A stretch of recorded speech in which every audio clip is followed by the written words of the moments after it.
Okay, hello everyone. Welcome to another Wolfram language design review, looking at various items for our incremental language development program. All right, first up, we have file system tree and file system expression tree structure. Is file Right, system so this is tree a follow-up on.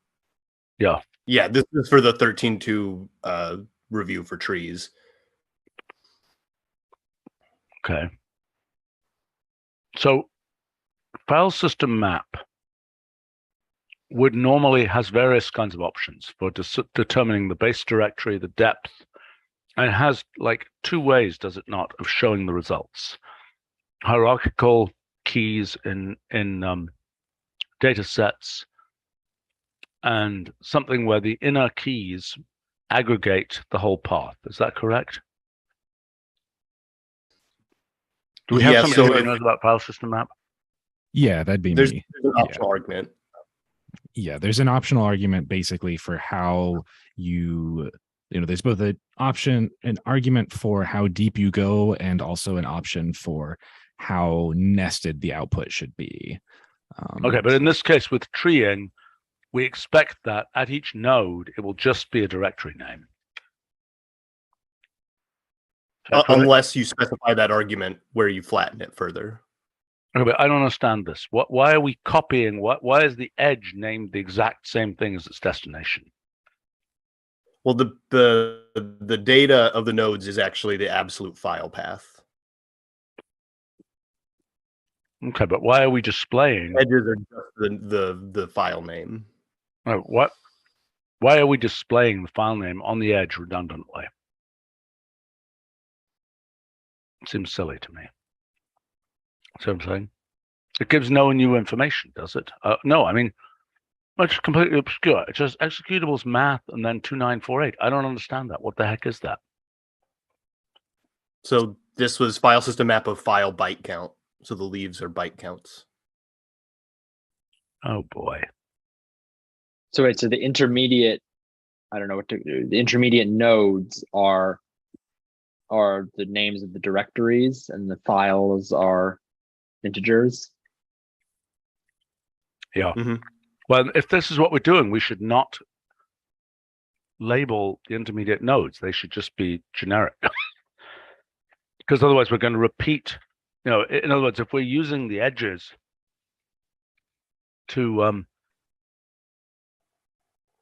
the point is the edge is only one part of a path, whereas the nodes would already have the full path constructed. I understand that, but the whole path, it can be read off by going down the edges, right? Not conveniently. Also, you can imagine wanting to do things where, like, you extract a subtree and you find the subtree that corresponds with this directory. No, I agree. And then I completely agree with having the data in the payloads of those nodes. No. But in order to do that, you need to have the paths in the data for the intermediate nodes for the paths, right? No, like if I wanted to find the path for executables, it needs to be labeled that way. It's much harder if you have to infer it from the edges. No, I agree. I'm just complaining about the visual appearance of this thing, having repeated information about the directories. That doesn't make sense to me. I mean, having the idea is that this is a tree that you could then say do tree map over. So you'd be changing the data. I'm saying you've got to have the data there. I'm saying if you're going to display the tree, you cannot display the thing with repeated information. Do you understand? But it might not be repeated after you do transformations.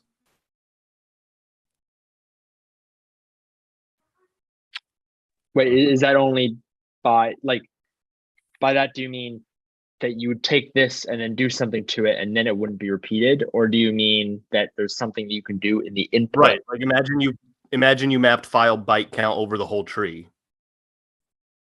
Then every node would just be an integer, but you'd still have the same keys. Well, except the leaves would also be broken, but yeah. Well, that's because file system map already maps on the leaves. You could have done identity. Right. Let's zoom out for a second here. Okay.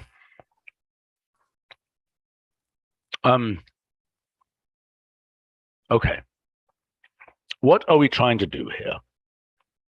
We have an association that is quite hierarchical, from which we could make an expression tree.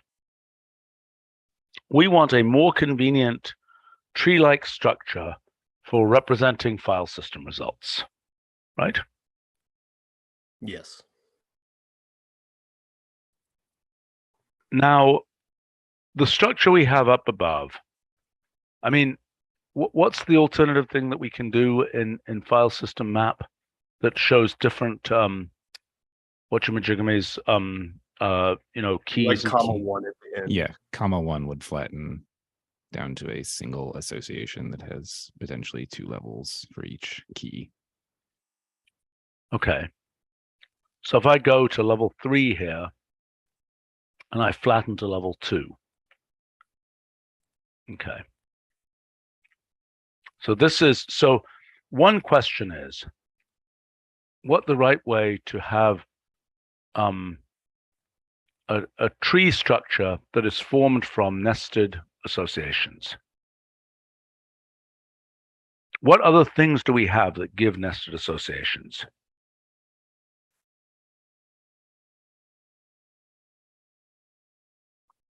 Let me point out that for the tree itself, I see the tree itself, essentially the association keys are port names in the tree. Is that correct? Essentially. So if I were to do a part extraction on this tree, I would part extract by the path. Is that correct?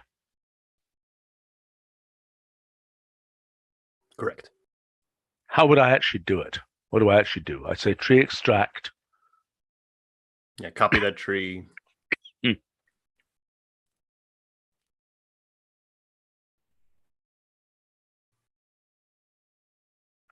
Then do tree extract.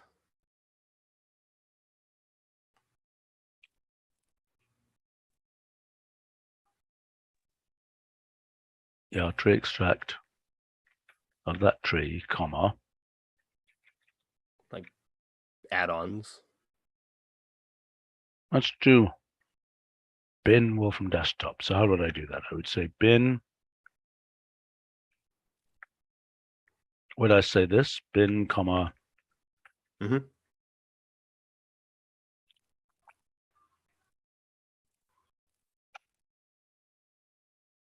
Okay. What is that? File system open bracket. I don't know what that is. I'll have to fix that. Okay. Okay. But so this is quite nice. So this is basically saying within this tree, something goofed up there, but I mean, within this tree, I can extract from a path. So that path, our file system operations, do they naturally give those paths and lists?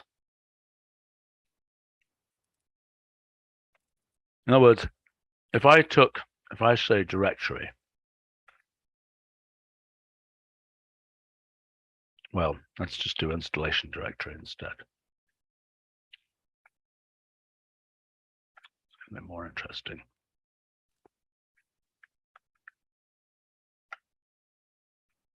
Okay, so now how do I get that into a path of the type that I had before? File name split. Yep.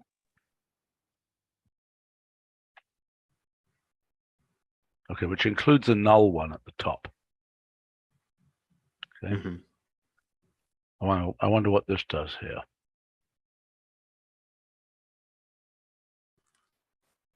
So, right, there's a subtle difference in how the root node is handled between expression tree and file system tree.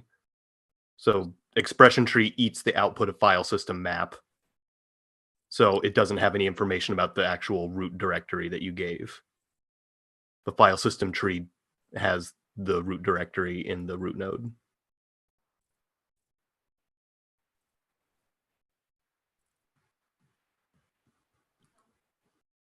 So I think we do need to have some identities between what you get from the path and what we get from tree extract of this thing.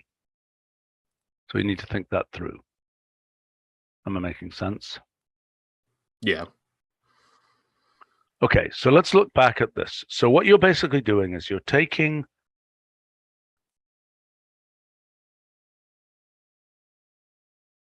I mean, and this is, sorry, in terms of the default display of this thing, we can presumably determine that kind of arbitrarily, what file system tree, how it displays by default, correct? I mean, we can set a bunch of options for that display. Yeah. Mm-hmm. So one thing we changed, and we have design here, is adding a slight transparent background on the edge labels, which helps quite a bit with collisions. Yeah. I mean, I assume we don't, do we know how to write the edge labels along the edges? That would be a nice feature to have. I don't know if there's a way to do that. Why don't we look into doing it? Well, are you drawing this as a graph? Yeah, this is using either graph plot or tree plot for the formatting. But is that what you generically do with tree? Yeah. Okay, I think we should look into getting these things written along the edges. Okay. Mm-hmm.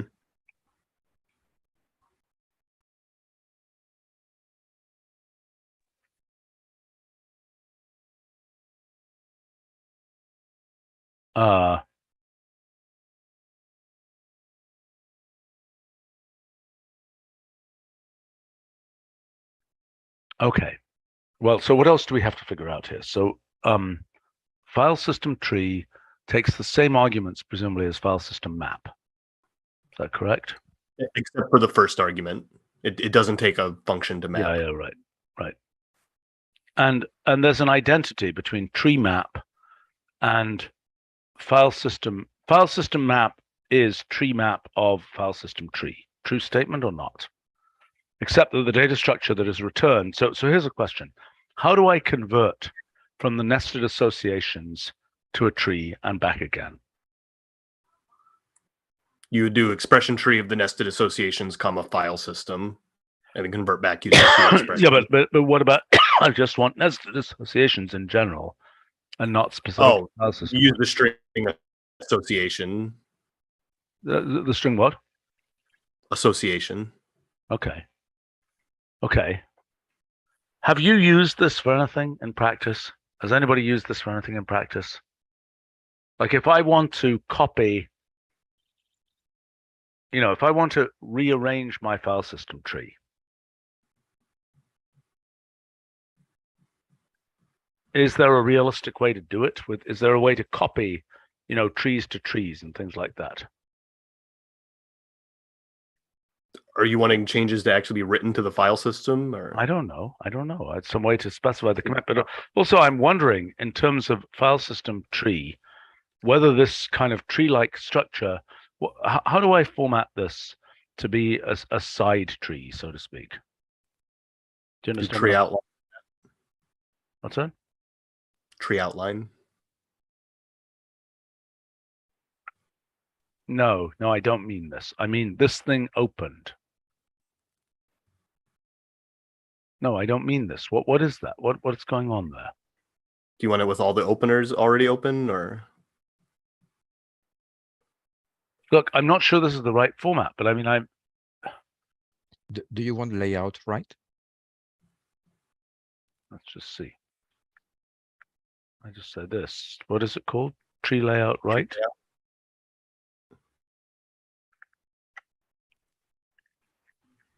Doesn't look like it. Oh, left, probably.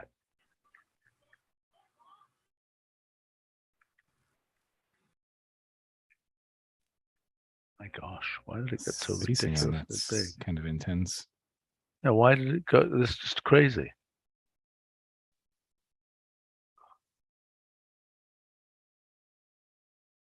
This wasn't what I was looking for. I mean, what I was looking for was something.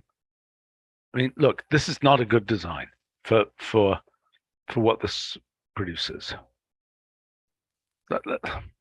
Okay, we need a way of getting I mean, people draw file system trees all the time, and they don't look bad. And they do it using something which is intermediate between this kind of view and this kind of view. Let's figure out what it is.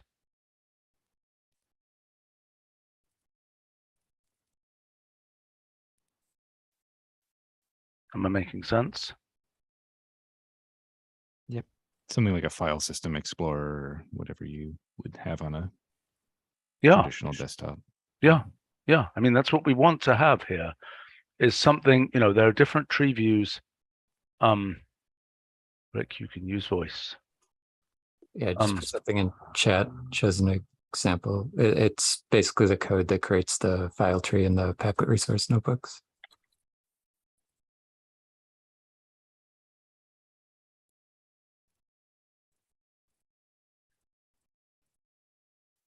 Yeah, yeah, yeah.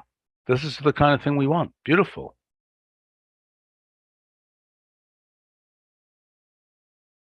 They're each individual cells though, so it would still need to be wrapped up into a single. No, I expression. understand that has to be redone, but I mean, in terms of visual appearance, that's much closer to what we want.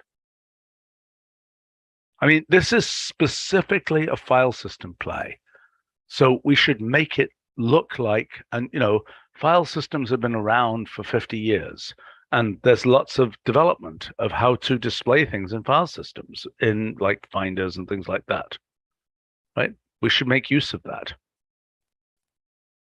Look, in terms of the raw tree structure, it's probably okay what we've got. I don't exactly know about the treatment of the root node, but in terms of the visual appearance, it's not okay. Fair? Yep. So, you know, I think we need to try and iterate on that again and try and make something whose visual appearance, by whatever settings are given, is closer to the kinds of things that are associated with you know, typical file browsers. Reasonable? Yep. All right, let's move on from this right now. We're going to have to come back to this. Obviously, this is a, you know, this is a current thing, so we got to solve this quickly. Is there anything else you would like to get in this meeting about this? I think in terms of what we do in like 13.2, having something which just generates the tree is already useful, so long as we're sure that we handled the root node correctly. Am I making sense? I mean, do you want to talk about the root node? Have you thought about the root node? Yeah, so file system tree, it gives the similar structure, except absolute file paths are used. Expression tree gives relative paths, and that's because it eats the output of file system map, which doesn't preserve the root in its output. Okay, sorry. Walk me through this again. So you're saying file system tree does preserve the root, or not? Yes. So therefore, its tree extract comes exactly from file file name split. Is that correct? No, you don't need to do a different part spec. Like in both cases, you would just take rest of file name split. All right. So you have to use rest of file name split in both the file system map example and the file system tree, correct? Yeah. Okay. Well, that's life. Okay. Okay. I mean, it's interesting that file name split has that null string at the beginning. It's kind of odd. And I mean, you know, it seems conceivable to me that we should have a function that doesn't say, you know, file path list or something, which just does the right thing, and then retire file names. Well, the path has but a otherwise it'd be slash, ambiguous. a leading slash. I see what you're saying. I see. Okay, fair point. Yep. Okay, that's a reasonable point. So in the case of file name split, you're saying we need to know where it's anchored. And we don't need to know where it's anchored once it's a free floating tree floating down the river, so to speak. It doesn't matter where the tree, yeah. Right? Yeah, file name join needs the trailing blank to reconstruct the original path. All right. Anything else we should discuss with file system tree right now? Nope. Okay, let's move on. Low-hanging fruit. Just kind of broken these up by topic. We can jump around a bit, but I've tried to keep related things together. Right. So this is a proposal we had a while ago. I did some looking into it. I think there's, we have some curation already where data has phonetic forms, but there's lots of variation. I think, we need to account for the different phonetic forms that are out there. Yeah, tomato and tomato. Yeah, we also need locale. Yeah, because it's going to be pronounced differently in different locations, and also the method of representation is different. So all of those are different ways to write elephant phonetically. So one thing that will be very useful, I would think, is it's a translator between all those ways. Mm-hmm. Yeah, I mean, even so, like the first 4 of those are all International Phonetic Alphabet. They're just different locales, pronunciations. Oh, I see. So that's actually a different ways to say elephant. Yeah, and there are historical ways to say elephant. And okay, then, but there are 2 different axes. One is the different representations, like that might be IPA and that might be some different phonetic representation. Yeah, that's usually called hyphenated form or hyphenated. Okay. All right. Okay, fine. So one thing that will be clearly useful and rather deterministic function is a translator between these different, insofar as it can be done, between these different forms. I mean, it obviously can't be completely done because this has less information than this has. Right. Yeah. Does the last one have as much information as the initial one? No. So IPA is very descriptive.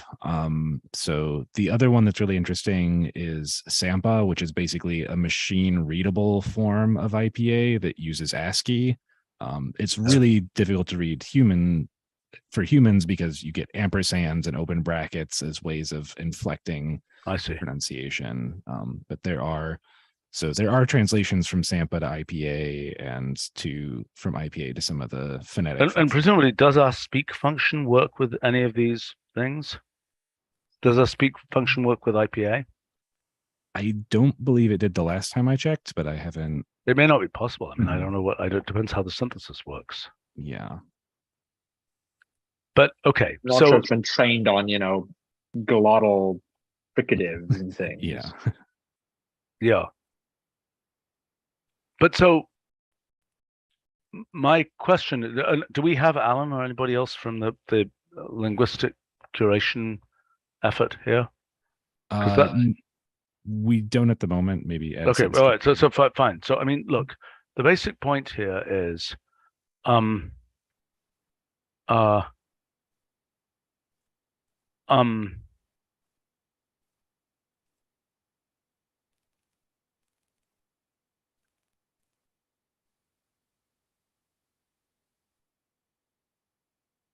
let me see. So I guess for me, I think there's a couple of degrees of freedom in either phonetic form or pronunciation of how you're representing it and how you are looking up the pronunciation. But look, this project has multiple pieces. Right. It has the audio piece of doing the machine learning audio analysis to break a piece of audio into turn it into IPA. That's one thing that Shadi's team has been talking about doing for ages. Okay. Right. So let's find out about that. That's part number 1. Part number 2 is the curation side of, okay, we've got one phonetic form for elephant. What about the Irish phonetic form for elephant or whatever? Okay. Yeah. I don't know what the state of that curation is. I don't know how realistic it is. I don't know whether we can do anything on that, etc. The next thing is the next thing which I believe Alan had made progress on is even just the curation of phonetic elements, like what's a glottal stop? What's a fricative, et cetera, et cetera, et cetera. So in other words, turning elephant into, okay, tell me how many fricatives there are in elephant.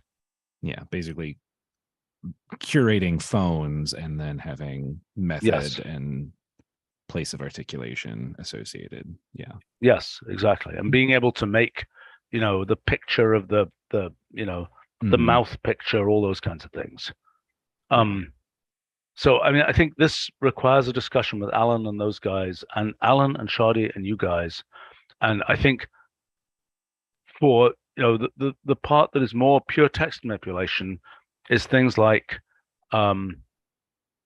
translation between these different equivalent forms, or translation into the inequivalent form where you're flattening IPA down to something like this hyphenated form. Yeah, there are some destructive transformations and there's some that don't lose information. So, okay. Right. I think that's what we need. All right. And our test case here is how easy is it to write a rhymer? Because it should be easy if we've done this correctly. Yeah. Yeah, that's certainly a good application example to look at. Well, actually, I've got two examples there. I've got that, and I've got prosody stuff. Right, like so. Can you scan a sentence and tell me where the short and long, what are they, vowels? I guess are. Yeah. Right, we should be able to do that. If we can turn it into phonetic form, we should be able to do that, and we should be able to have the we should be able to go all the way from the audio to a marked up phonetic form. All right.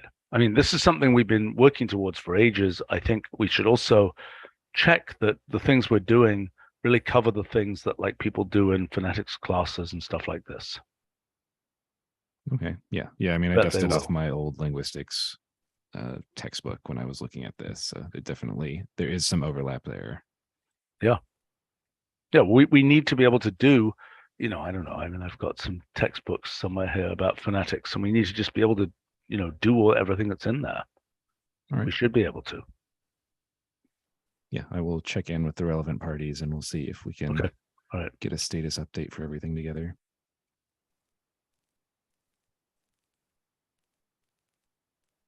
Okay, let's talk about this type of thing. We have a family of functions, and this is really for that are essentially canonicalization of English functions. Okay, another one which we're going to need is an AFA resolution. The cat ate the fish and she was not happy. However you resolve that one, because you don't know. Yeah. Right. But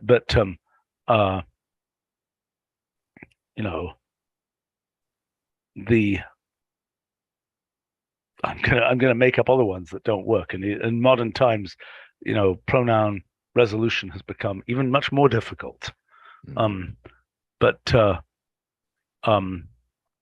Basic point is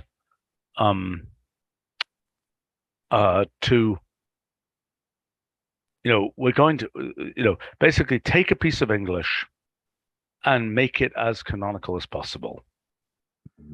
That is, resolve the pronouns, remove the contractions, etc.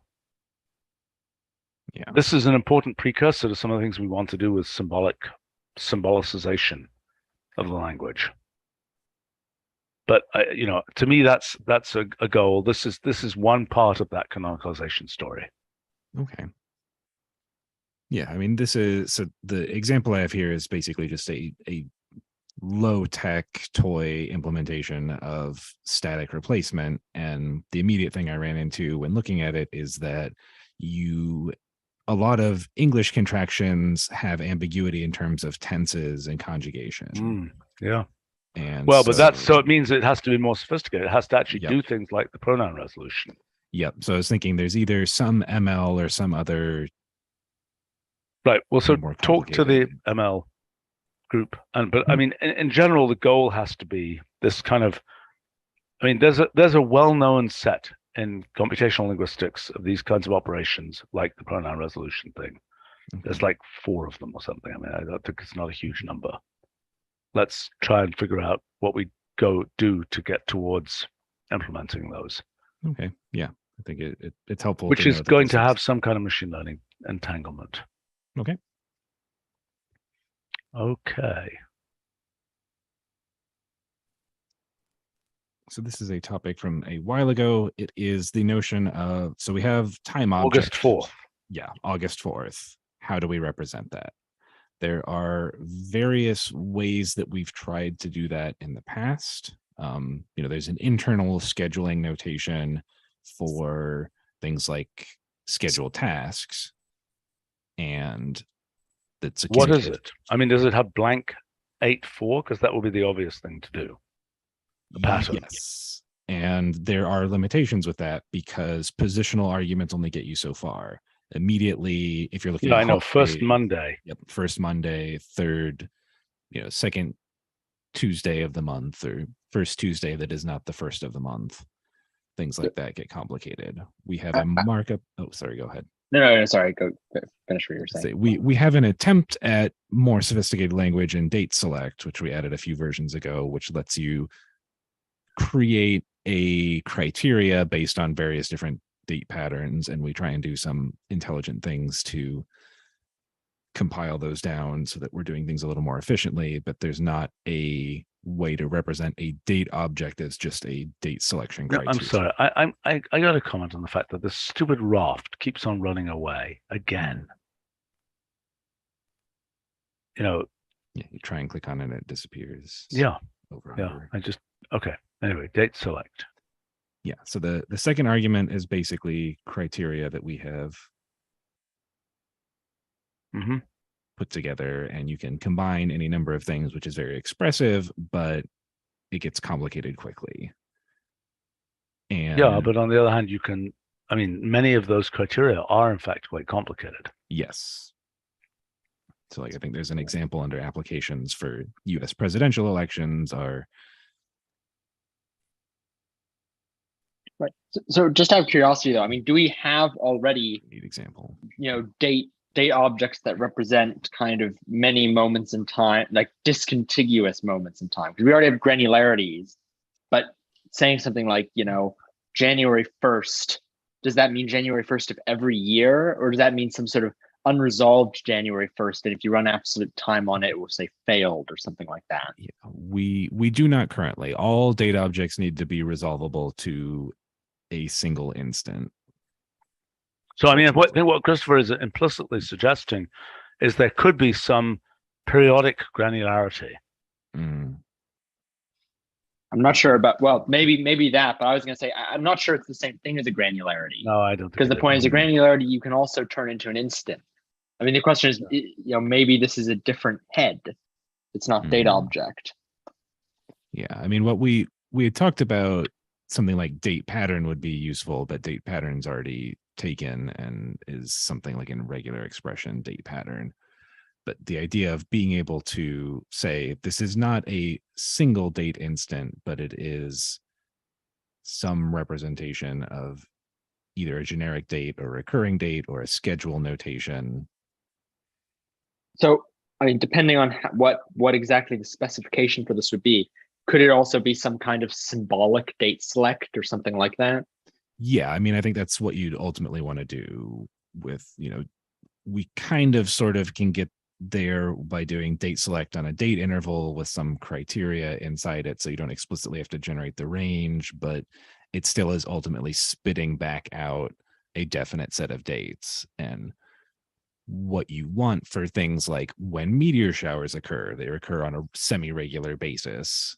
We want to be able to return that in the language and have some representation that says this is the pattern of date events, or this is the schedule at which this happens. Well, wait a minute. Is it one concept or two? So August 4th, disembodied year. Mm-hmm. Is that the same concept as the repeating event that occurs every August 4th?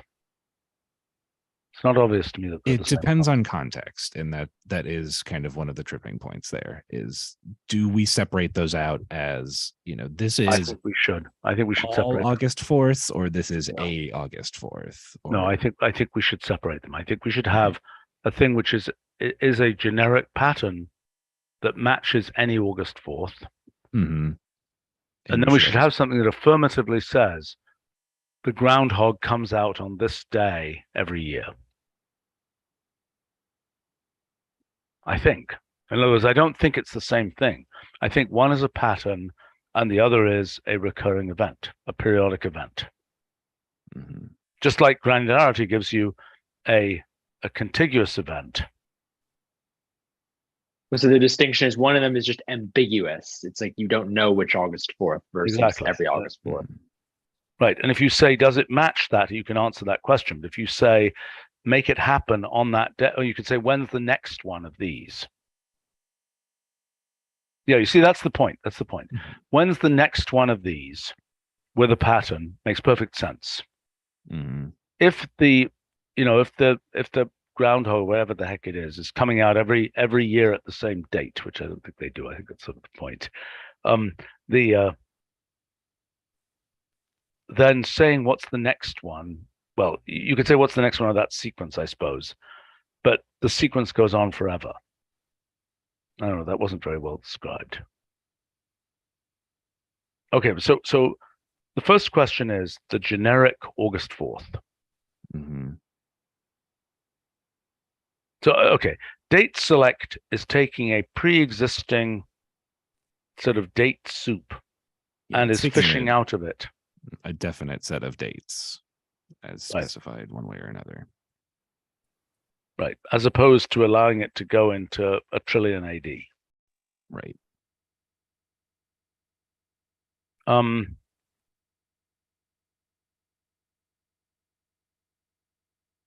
It's tough to know quite what months are supposed to do a billion years from now, when the orbit of the moon has changed and so on. Anyway, never mind. We're not going there.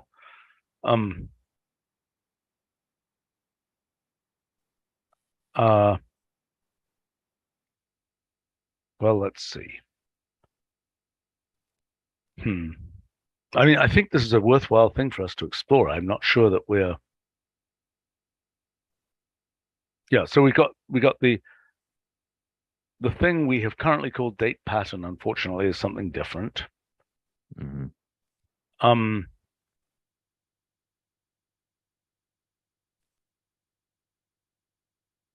Date schedule or schedule object.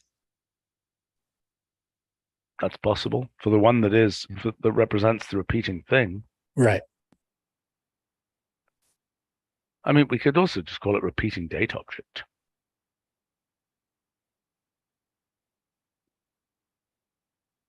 Or recurring. date array, like quantity array. No, It's because a different that's thing. that's a concept that actually has repeated things in it. I see. Yeah. Well, okay, but let's look at these two concepts. One is a concept that could in fact be part of date object, that is just this thing that has omitted. I mean, look, the difference between time object and date object. Time object is a genericized date object at some level. It contains the Basically time. headless. Well, it's anchor pointless. Yeah. And what we're saying here is we want something that's between time object and date object that has, day, month, but no year, for example. And then we also want something that allows the criteria of date select, where you have an object that you can do things with, like say, what's the next one of these? Mhm. Right? So we want an implicit date select. And I don't think it's bad to go straight from a pure blank and element of date object to the date select logic. I think people will be just happy that they can specify the third Monday when it isn't a leap year type thing. Mhm. you know, and I don't think it's that hard to use that specification. I think any other specification that starts getting ornate with first Mondays is going to be a big mess.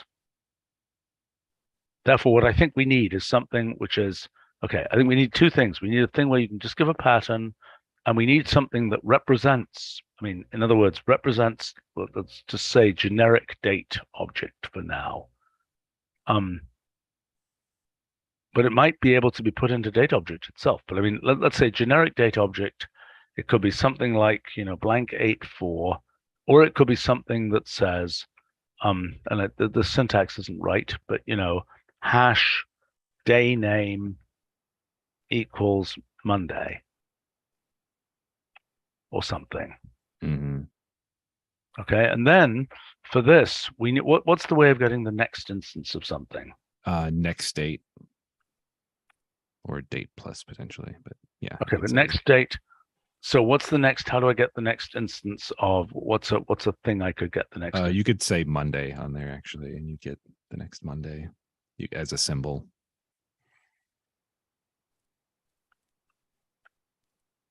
Okay, and what happens if I want the next first day of the month? You might be able to do beginning of month as a string. I'm not sure if that one's going to work. Okay, but what we want in the end is next date of generic date object. Yeah. Of, I mean, in that particular case, the first of the month, I would want something like, this thing blank blank 1. Yep. Which would be quite civilized, really. Mm-hmm. So, I mean, it's just these two possibilities, it seems to me. Either blanks or, I mean, these blanks could even have conditions in them. I mean, it could be X blank / semi, whatever it is. Even or yeah. Yeah. Q. Okay. I mean, Yeah. also, you know, maybe there's a way to do this where this thing is essentially a / semi condition. I'm not sure, because I mean, we've got this day name is kind of like an association. I'm not sure, but this is what we need. We need something which has those two things. And to my mind, if we had this sort of generic date object, we can have something that then represents the periodic thing. Mm-hmm. Right? Then we could have something that says all dates between this time and this time that match this pattern. Get me all dates that match this pattern between this and this. Mm-hmm. Should we use perhaps all instead of blank? Yeah, I think there's a question between all or any or automatic or none. Well, the nice thing about blank is we could actually use the pattern language, and we could do things like, I really favor using the pattern language, because I mean, if we say the 1st or the 15th of the month, it's very beautiful. Well, the plus of that is that it's easy to write. The problem is that, you know, then there are going to be weird cases that you can't really support. Like, you know, you're going to have things like, you know, you're going to have the day, you know, question mark prime Q or something. And Yes. I don't know, you know, it becomes so floppy. I'm not sure we can efficiently. But do I don't that. see why we can't do that. I mean, worst case is you enumerate all the dates in the range and you see which ones match. I really strongly believe we should use the pattern language for this. I think it's going to be very nice. And in worst cases, you know, there's some things we can't compile. And in those things, we have to do exhaustive search, basically, to figure out what matches. But imagine returning these objects. So potentially we can have these objects on the right-hand side of functions and things like that. And then there will be messages complaining that we have patterns on the right-hand side. Or imagine these things in keys of associations.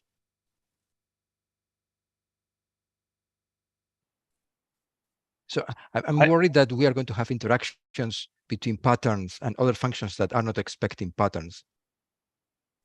I think that the value of having this as a pattern is really high. I think we should figure out whether that's going to happen. I really think we should do this. Because, I mean, how would you do this otherwise? You'd have to have some weird notation that you have to look up. Whereas if we just do it with patterns, everybody knows how to do this. I understand the value. I'm just worried that we usually don't use patterns to represent actual objects. We use patterns for pattern many functions and things like that. I know. So it's a slight generalization. I think we should try it. I think we should try figuring out whether we can make this work. Now, I mean, I think that also I'm a little concerned about the natural way to have the function selection mechanism. See, I mean, it's like either you have an as if association, or you have a thing that's matching the pattern. I mean, and maybe they should be different heads. I mean, and one could be, I wish we could use date pattern, but and we maybe should look at what date pattern really does. I mean, if one was date criterion and one was date pattern or something, or date test, that's kind of silly. But anyway, look, I think we have a path here.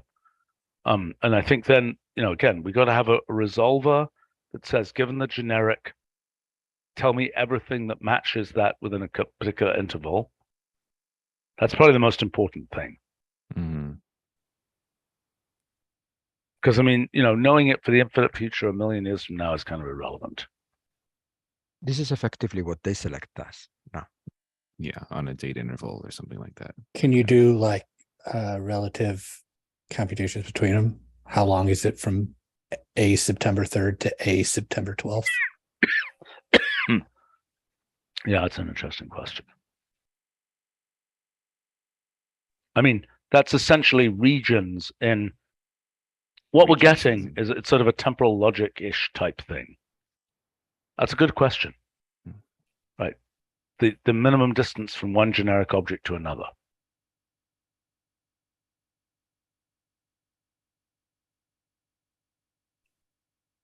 All right, several things to look at here. Let's keep going, but this is clearly a worthwhile thing to pursue. Okay.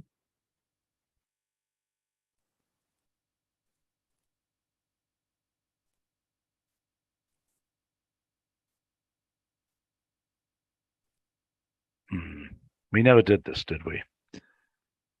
No, I mean we had a notion of it, but we can emulate what mod does for dates, where we can basically say, we want a max bin size or a offset. But how useful is it, and is it kind of an intermediate step trying to get something else we want? So like date histogram list, the next item is another case where it's tied closely to generic dates or date reduction. So date reduction is the option in date histogram that does what date mod would do, but you don't actually see the output dates, you just see the results in visualization. So I have this data that spans 3 years. Yeah. I want it compressed over. Well, here's an example. I have all my data on when when the squirrel went up the tree, and it's but I want to make a diurnal plot that shows when what time of the morning did the squirrel go and collect its nut, so to speak, that type of thing. Is that what this is for? In other words, it's for folding things into, like mod does, it folds into a particular subregion. Right. Yeah, it's it's somewhat analogous to like the time series operations of rescaling or windowing, but we have all this data that covers whatever period, and we want it to be. Well, actually, this operation should be done for time series as well. You should be able to fold a time series and say, I want to take this time series and I want all the points. In other words, let's say you have a few scattered points that show, of some process that's supposed to be the same every day. But you have scattered points that show that you measured it at different times each day. You measured it 3 or 4 times a day, and you want to fold them all together. How do you do that? See what I'm saying? So, I mean, it's basically taking the base states, and I agree that this is a useful operation. I've wanted to do this a bunch of times. And it is kind of date reduce more than anything else, I would have thought. Yeah. It's a folding things into a particular granularity. Right? It's a give this to that granularity, just like it's mod 2 or something. Give this to this granularity and throw away anything. But in order to represent things at that granularity, because dates are, absolutely anchored, absent a generic date, I'm not quite sure how we do that. In other words, when we reduce, I suppose with mod 7 or something, we are reducing to the canonical values 0 through 6. We don't have to have those canonical values. And so we could just have a point of view. Well, I'm not sure onto which generic date. Well, that would be the third argument of date mode, like mode does. The reference date, effectively. I see. Of course, this would also relate to the previous discussion. We could reduce by just removing the year and inserting a blank. Indeed. Right. Yeah, I think all three of these topics are sort of tied together, which is why it's been hard to iron any individual one out. They're tendrils that touch on a lot of things.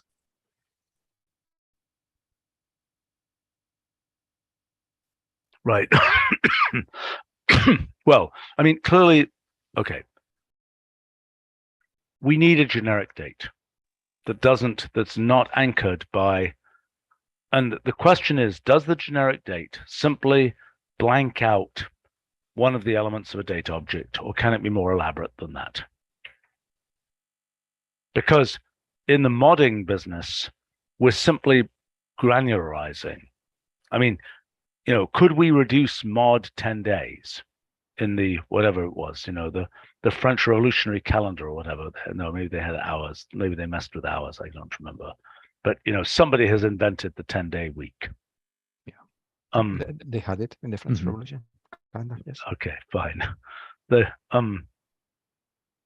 Okay. You actually have that calendar in the language too. You could say, "What is today on the French Revolutionary calendar?" How long did it last in reality? Like 3 years or something? 2 years?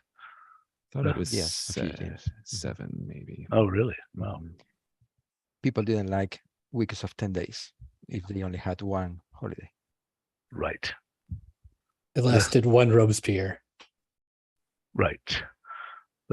Was that a unit even? No, that's a joke. Okay.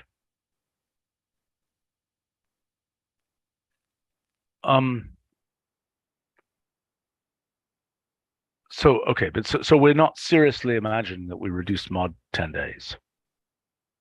Is that correct? We only think we're reducing mod actual granularities that we've defined. No, I think with date mode, if we have in the second argument quantity 10 days, we could simply compute days. Yeah, but we have no generic representation of a 10-day repeating thing. No, but I mean, this function was thought not for the generic case, but just to compute particular new dates. For example, imagine that you have all the dates of Easter in many, many years. You can reduce them to the same year and compare them. Well, except that it's kind of a hack to reduce them to the same year, because they don't, in fact, let me give you an example of why that will fail. What about leap years?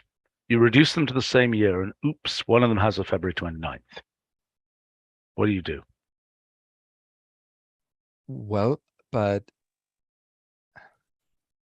the usefulness of this, for example, is then to plot them all together with date list plot. No, I understand that. It's not going to show the year. No, I understand, but I'm saying the following.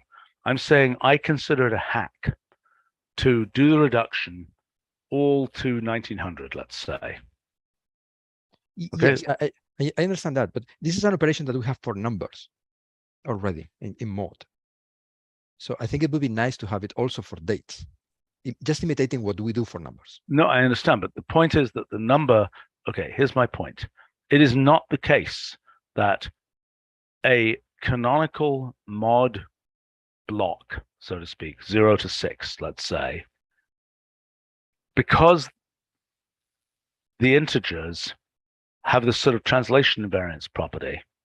We don't have the problem that you might land, your reduced block could be a year that has no February 29th. Yet you had a February 29th and you're trying to reduce it into that year that has no February 29th. What do you do? Select another year. What do we do? Do we generate an error message in that case or what? No. I mean, we put them in the, if you have selected a year with a leap year, then, and we get 10 consecutive days, and one of them is a leap year, so be it. That's what you selected. So you have to specify the third argument in which you specify the date you want to start with. I understand, but I'm saying I'm confused. If what you are reducing is a February 29th and your destination year has no February 29th, what do you do? But it depends, reducing how you are reducing. For example, you say the second argument is you reduce by 100 days. So no, I mean, okay. Days. So what you're saying is, just like we have that roll, whatever it is, that The whole rolling, business. Yes. That basically the mod would have a similar rolling property. Exactly. Yeah. This is complicated. Data arithmetic usually is. It's really easy for machines, and mapping anything onto the ways that people actually use time is always complicated. Right. Okay. Well, in any case, so then you're saying date reduce would reduce a date by a repetition interval onto a certain target. Right? That's the basic operation. Yes. Okay. If it had no target, the nice thing, and we had generic dates, the obvious thing to do would be for it to reduce it onto a generic date. Right? Now, the question is, I mean, I really think we need generic dates. And the only question is, do we need generic dates that just leave blanks where we could put an all or a none in there?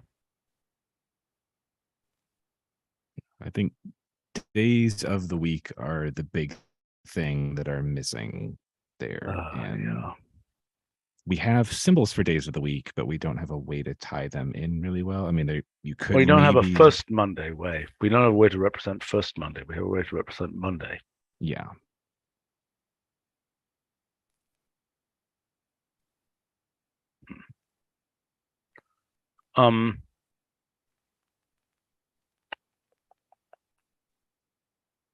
I can do a little more. Yeah, why don't you think about this? More to put this together, and we'll look at some specific examples in another meeting.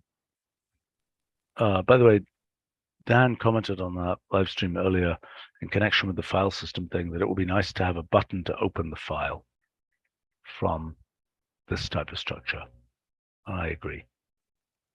If we're going to display the thing in some fancy way, we might as well have an open this file button. Right. I think that Rick's little implementation has that already. Okay. All right. Let's look quickly at this. Find Astro events as part, well, finding syzygies. Presumably, we'll eventually get that. Presumably, we can find syzygies. Do our ephemerides provide syzygies? Not directly, but the plan is to have some sort of find Astro event function in which you specify the type of event you want and the interval you are interested in. Okay. And then it will find. So find closest approaches of Mars and Jupiter or something. Exactly. So there's a very large variety of these events that are interesting in astronomy. Yeah. So, I mean, we might need to have some language to represent that event. Exactly. Yep. I don't know. I mean, they have all of these things, they have names for all these things, in opposition, in whatever. Mm-hmm. Yeah. So that's probably what we need to do is catalog those names and start thinking about what. So in other words, is it the case that most of the time it is a name, blah, it's a 2-argument function. Blah is in opposition to blah or something. Is that the typical type of thing? I think so. A name and then arguments that may be the closest approach between these two. Right. It's mostly 2-body object things. Well, I Yes, mean, there's there might be weird more. cases like when is the grand tour possible of the planets? That you can go in a line and basically meet every planet when it comes there in its orbit type thing. Yes, I'm not sure about the number of arguments. There might be cases in which we need quite a few, specifying Right. access. And Oh, axes. Oh gosh, yes. Yeah, right. Okay. All right, so let's just take a look at these. so this is related to Christopher's project of GeoRaster and how Mhm. to get information. Well, I think we all agree that we really want, gridded population, vegetation indices, all these kinds of things. That will be extremely useful to have as a standardized thing. I think we're just planning on that. I don't know what the right name for it is. Are those supposed to be data functions like country data, like they get data? Yes. Or is that? Yes, definitely. I think they get name data will curate 50 different types of things about the world that you might get, all in this kind of scalar value type form. I mean, I could imagine generalizing it to vector values for winds and things like this, but in first approximation they will be scalar values with dates saying ocean temperature as a function of whatever, or I don't know what, carbon dioxide level as a function of whatever. And so something like geomapping data would be like, get me this census tract or something like that.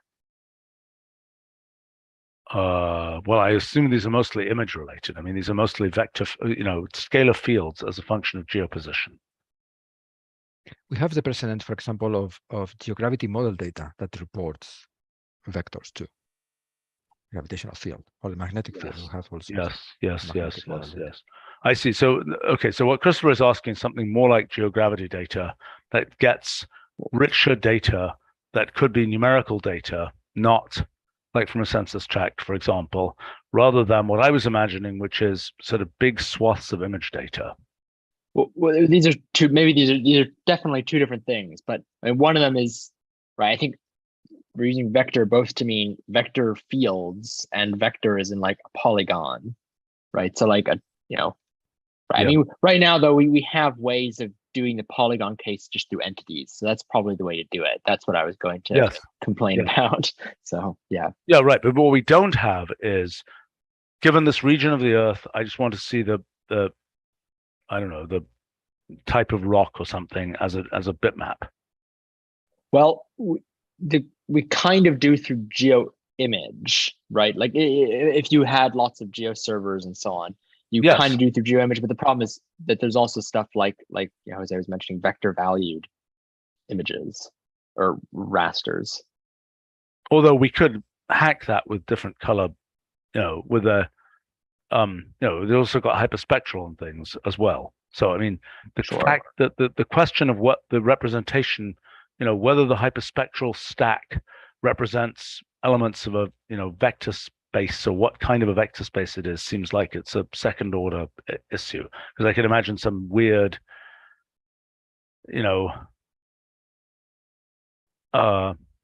weird geometry, which I don't think we're going to deal with, and as far as we're concerned, it's just a bunch of components. But I think what's important we have GeoVector to describe those things. And for example, wind data can return GeoVector objects and arrays of them. Fair enough. But I mean, but there's also this whole question about projections and this whole issue about, I want to measure how much granite there is in this area. Well, I need to know what projection it is. Otherwise, I'm going to think Greenland is just full of granite or whatever. Right. And that relates to our discussion about GeoRaster and the whole projection issue, which we have to come back to. Yeah. these things are doable. I think the difficult part here is getting the data. Is it? I mean, I thought NASA had this whole blue marble data set that was just had oodles of these things. There is data out there, but I mean, in general, it may not be global, or we will have to. I think there is a bunch of low resolution global data that's readily available for 50 different properties. The only problem is that, well, they're like, at least like the NASA sites, they have a pretty good API if you just want, colorful images, if you know what I mean. Like images where they'll say something like, oh, this shows, land temperature on a scale of purple to orange or something, which isn't very useful.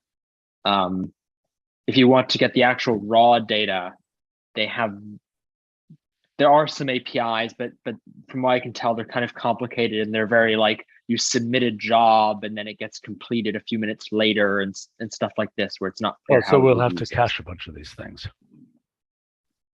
Maybe, yeah. Although I think we don't. I mean, there's like absurd amounts of, there's like 100 gigabytes a day kind of things for some of these. So right. But anyway, this is something we need to explore because I think it's definitely super useful.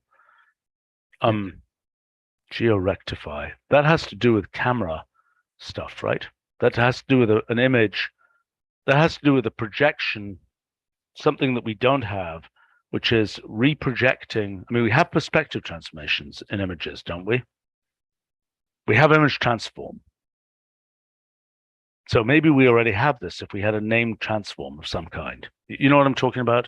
That photographs taken from a plane of a random city look weird because all the tall buildings are distorted. Yep. Does it true for also from a satellite, or is that irrelevant by the time you're that far away? It's fairly irrelevant at that distance. Right. I mean, I remember the hundreds of kilometers.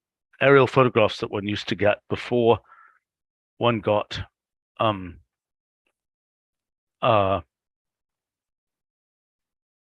so I don't know whether this is I mean, to me this is a WFR function that somebody should write that uses image transform to rectify those images, and that's about it. And it's probably a dying story. Well, maybe it isn't because of drone photography. I don't know. Anybody know? I mean, because satellite imagery is becoming so easy to get, and probably doesn't have this issue. Look at that, astrographics. We don't even have to open that twisty. Yep, we just wanted a little victory lap that this has been on there for a number of years and it's done. So well, it's not. Hooray! It's almost done. It's 4.13 too. Yeah. Yes. Wow, how much is there here? All right, just for a couple minutes here. Action object. Yeah, this is a big story. Yeah, so we talked with Bob really briefly about it, and we weren't entirely sure what the difference between an action object and a task object is. Well, an action object was a completely different idea. That has to do with that had to do. Yeah, that was a linguistics thing that we never implemented. That was for like intelligent assistant actions.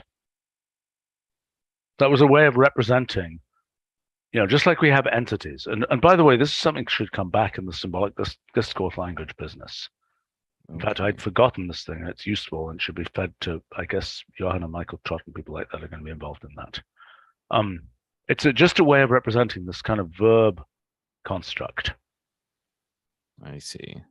Interesting. So it has nothing to do with triggered task, basically. Okay. Yeah. Completely separate story. That's helpful to know. Triggered task is basically, and this is something, I mean, there's a big push from our blockchain effort to get real-time data feeds, and they are going to want triggered tasks, finally, which basically say when something changes in a central database, trigger on it in some way.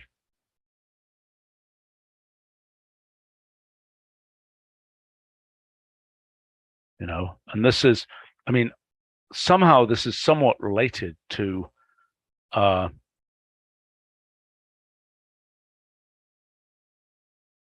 I mean, yes, it's this type of thing. It's when something changed. Okay, so there's poll times and there's push notifications, basically. But you're either polling to see whether something changed, which is already quite useful. I mean, that pattern of did this web page change or something, poll every half hour or something and see what happened. That's already quite useful. Right. That makes sense. Yeah, which could be a thin convenience function on top of a scheduled task. Yes, it could. Yes, it could. I mean, so long as we think that we can maintain them and not blow out of scheduled task slots, I think that's fine. Right. On the Yes. public cloud, the scheduling is pretty constrained for good reason, I think. We can't Right. go at every minute or anything like that. Right. But I agree that having some WFR functions that do this kind of triggered change detection would be a good place to start. But I think the more interesting and non-trivial thing, which we have discussed for ages, is being able to set triggers that trigger on our internal databases changing. That is, we have, and I'm not sure what the right architecture for that is, and it would be a thing worth looking at. That is, we've got feeds coming in of earthquake feeds and so on. Trigger if there's ever an earthquake in England, for example, which there hasn't been for a long time, I think. But trigger if there's ever an earthquake more than magnitude 5 in such and such a place. Now the question is, how would we do that? How would we set that up? Because we don't want to have some bizarre, encrustment of our, that every time we add data. I mean, what I have believed is that there's some sort of ticker tape that we generate, and that people can set up watchers that deal with that. Anyway, I mean, I think, look, let's start off with this polled tests. That seems like a good place to start. All right, I think we need to wrap up for today. This is a good list. Let's wow, some of these things we've also done. Yeah, good list, and time to wrap up for today. All right, Excellent. thanks guys. See you all soon. That's all. Good night.